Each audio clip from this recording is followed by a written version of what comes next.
សម្ដេចតេជោនិងសម្ដេចធិបតីស្វាគមន៍វីរៈកងទ័ពទាំង18រូបវិលត្រឡប់មកប្រកបដោយសុវត្ថិភាពសម្ដេចតេជោហ៊ុនសែនប្រធានព្រឹទ្ធសភានិងសម្ដេចធិបតីហ៊ុនម៉ាណែតនាយករដ្ឋមន្ត្រី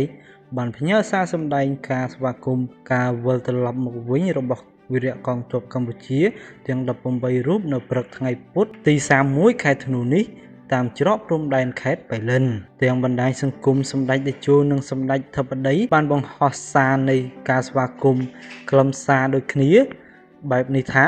សូមស្វាគមន៍យុទ្ធជនទាំង18រូបដែលបាននិវត្តន៍មកកាន់មិត្តប្រទេសវិញប្រកបដោយសុខសុវត្ថិភាពបើតាមក្រសួងការពារជាតិកម្ពុជាសង្ឃឹមយ៉ាងមុតមាំថាការដោះលែងយោធិនទាំង18រូបនេះនឹងចូលរួមចំណែកយ៉ាងសំខាន់ក្នុងការកសាងការជឿជាក់និងជំនឿទុកចិត្តព្រមទាំងបង្កើតបរិយាកាសអំណោយផលដល់ការលើកកម្ពស់សន្តិភាពស្ថិរភាពកិច្ចសហប្រតិបត្តិការអភិវឌ្ឍនិងការវិលត្រឡប់មកវិញទៅរកប្រក្រតីភាពទំនាក់ទំនងឡើងវិញដើម្បីជាប្រយោជន៍ប្រទេស